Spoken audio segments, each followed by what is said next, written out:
Ladies and gentlemen, the next topic is weekly updates from the OSCE Special Monitoring Mission to Ukraine. I give the floor to Mr. Alexander Hook, Principal Deputy Chief Monitor of the OSCE Special Monitoring Mission.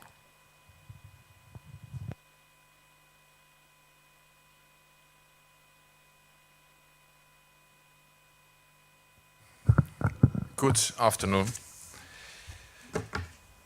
Just after midnight last Wednesday, 29th August, a new recommitment to the ceasefire came into effect. I would like to recall that a ceasefire was already agreed almost to the day 4 years ago. The sides never fully implemented it. This current recommitment is the 14th pledge to adhere to an already made promise. As a result, the overall security situation has improved along the contact line. Last week, the mission recorded 60% less ceasefire violations compared to the average 7 days preceding the recommitment. The kinetic activity observed by the mission remained low for the next days until 4th September, when the number of the recorded ceasefire violations equaled to the 3/4 of those prior to the recommitment. Since then, the situation has improved, with number of ceasefire violations lower. Since the recommitment, most ceasefire violations were concentrated in areas east of Mariupol, around Avdiivka, Yasinovata, Donetsk Airport, and Svetlodarsk-Debaltsevo. Another step in the right direction was a notable decrease in the use of weapons that should have been withdrawn according to the Minsk agreements. I repeat what I have said many times before. The reduced number of ceasefire violations immediately following the recommitments to ceasefire clearly demonstrates that the sides can stop the violence when there is a will to do so. However, a sustainable and irreversible ceasefire is yet to materialize. Violations of the ceasefire continue to occur on a daily basis, and the security situation along the contact line remains tense and unpredictable. The refusal to disengage and the persistent presence of weapons in violation of agreed withdrawal lines, in particular in residential areas, remain the primary cause for the continued fighting and continue to present a major risk for escalation. The sides have also failed to enable their actions to be verified. Granting full, unhindered and safe access for the OSCE SMM would be the right start. Without effective verification, trust cannot be built. Such trust, however, is necessary to implement the agreed measures to make the ceasefire irreversibly stable. Dear friends, it is the civilians, especially those living near the contact line, who continue to suffer the most from the continued armed violence. Last week, the SMM corroborated another 2 civilian casualties. On 28 August, a man died during an explosion in non-government-controlled Dokuchaevsk, and on 27 August, a woman sustained gunshot injuries in government-controlled Verkhno-Toretsk. Furthermore, on 27th and 29th August, the mission observed fresh damage to civilian properties caused by gunfire in residential areas of government-controlled Kharkivka and non-government-controlled Staromikhailivka. And we are following up on reports of damage to residential property in Zaitsev. The civilians also suffer the consequences related to damage to essential infrastructure they depend on. Gas, electricity, and water supply systems continue to be disrupted and destroyed by the continued fighting. For instance, the 15,000 residents of the towns of Marinka and Krasnohorivka who have been without gas since 2015. This is why, as a matter of priority, the SMM continues to facilitate dialogue on the ground for the restoration of basic utilities to civilians living along the contact line. As in the previous weeks, the mission continued to facilitate the operation of the Donetsk filtration station, which, as you know, is essential to providing fresh water to more than 350,000 people on both sides of the contact line. We stand ready to continue to facilitate dialogue on the ground and to monitor future repair works for the benefit of the people living there. We offer platforms of dialogue open for anyone who would like to make a contribution to the improvement of the situation of Ukrainians on both sides of the contact line.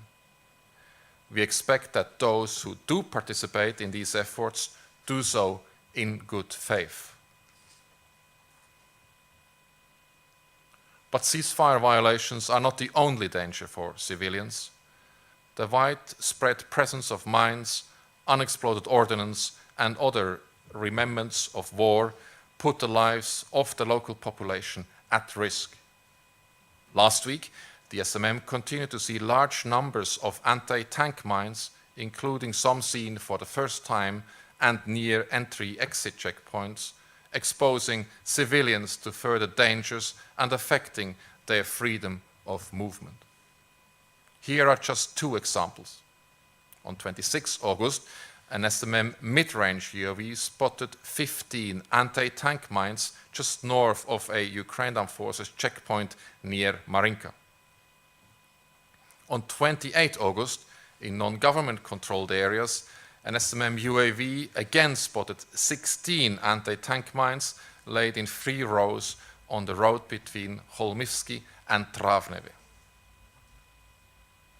This happens despite the fact that the sites have already committed to removing mines and pledged not to lay new ones.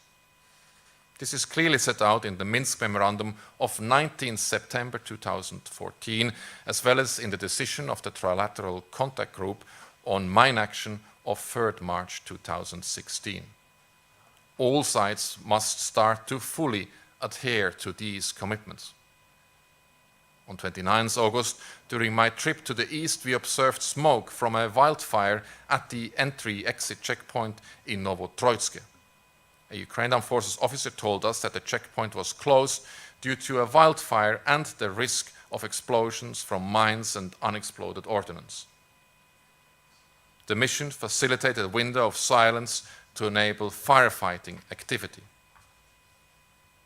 On 4th September, the SMM monitored a wildfire near government-controlled Bolotne and started efforts to facilitate local ceasefires to enable firefighting efforts. On the same day, the SMM also monitored another wildfire spreading near Stanica Luhanska. These incidents highlight the importance of conducting devegetation in the vicinity of entry-exit checkpoints, not only to reduce the risk related to the presence of mines, but also to reduce the risk of wildfires spreading to entry-exit checkpoints and surrounding areas. This is just one example of the risks associated with the continued use of mines.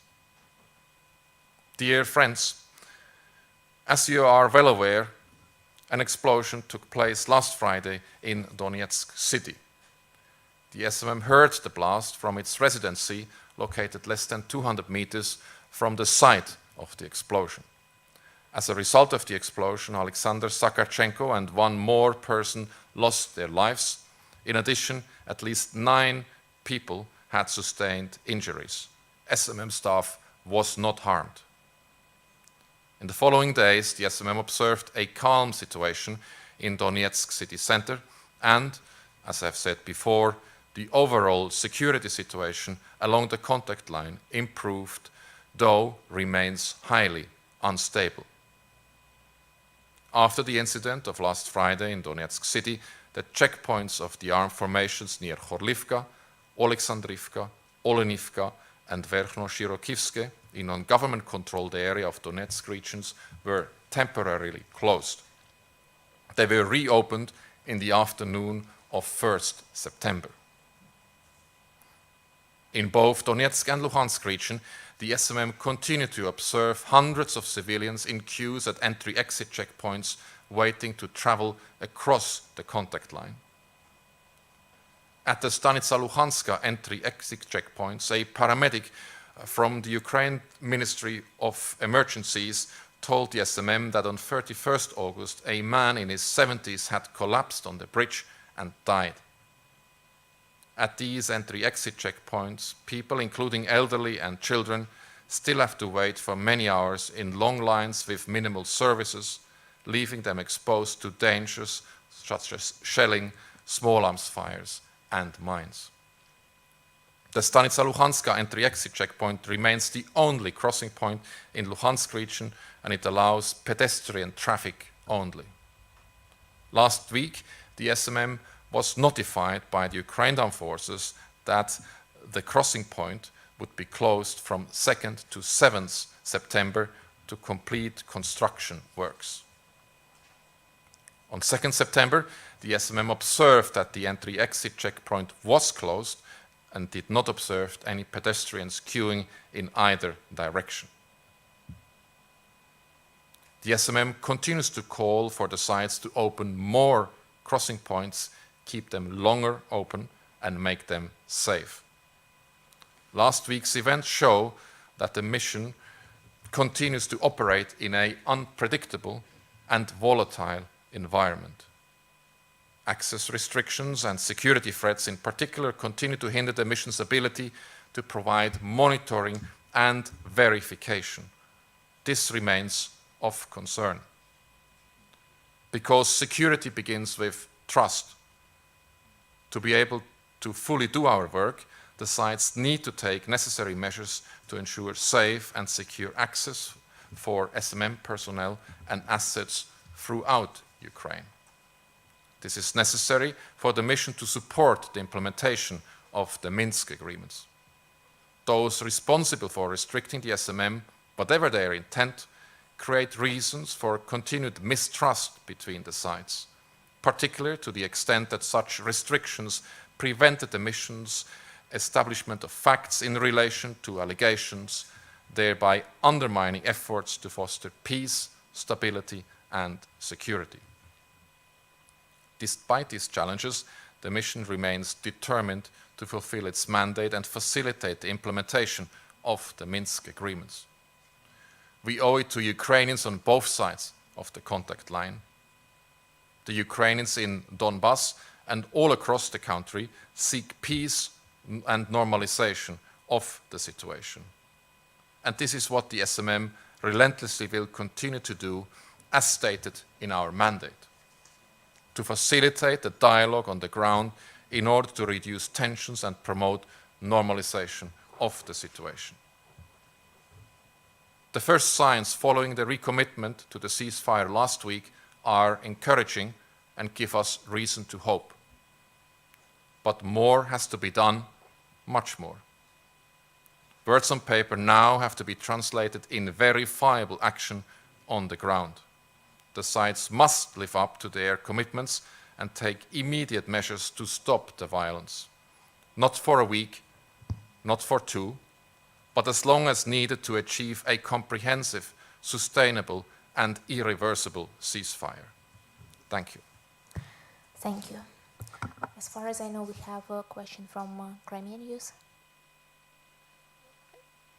First is one.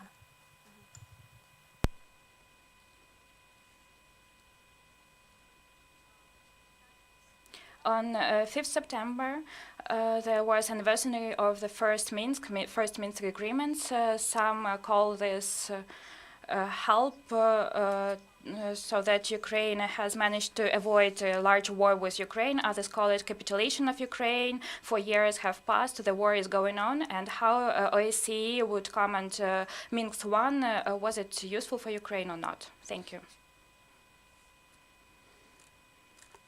I would like to recall that the Trilateral Contact Group has drafted 7 agreements that have been signed since September 2014. All of these agreements have one intent, which is to end the armed violence and normalize the situation in eastern Ukraine.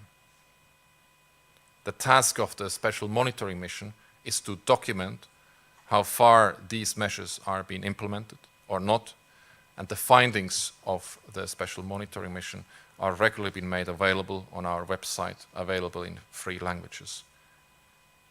It is the responsibility of those who signed these agreements, namely Ukraine, the Russian Federation, and certain areas of Donetsk and Luhansk region, to implement the promises they have made in these 7 agreements. Those relate to not use weapons to cease the fire. These promises relate to withdrawing heavy weapons. These promises relate to disengage forces and hardware where they are too close. These promises relate to removing mines and not put any new ones. A short look at our reports speak a very clear language that while these measures have been agreed, the sides that have signed to these measures have failed to implement them.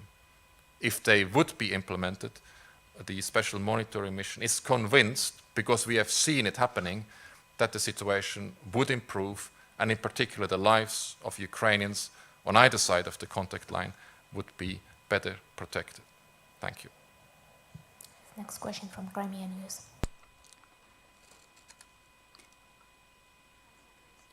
Ukrainian news agency. Not for the first week, we have an ecological situation in Crimea, in Armyansk, extraordinary situation, and the impact of this ecological situation has partially been affecting southern regions of Kherson region. Can you please tell whether SMM can share the first findings of monitoring of this situation? Whether SMM from Kherson office monitor the situation right now, and whether SMM takes some protective measures for its patrols that works in entry-exit checkpoint Kalanchak. Thank you. Yes, I can confirm that our monitoring team in Kherson is following these developments very closely. In this context, we also cooperate closely with the host government's authorities that are examining the situation there too. We are concerned about the safety and security of our staff and will take protective measures should the situation demand those. The result of our monitoring activity and possible restriction of our activities in that specific area would be outlined in our daily reports available on our website. Thank you. Sure. One more question concerning yesterday, SMM informed about a large concentration of heavy weapons in occupied Luhansk region. We are talking about almost 200 tanks in different areas, MLRS, self-propelled howitzers. I would like to clarify whether these regions or areas always have such a high concentration of heavy weapons of Russian Federation occupational arms, or whether this is something special. I'm talking about Shimshynivka, Ternove, Hrustalny, etc. In my briefing earlier, I outlined to you the necessity for the Special Monitoring Mission not just to monitor, but also to enable it to verify. There is an important nuance between these two activities. When we monitor, we describe what we see.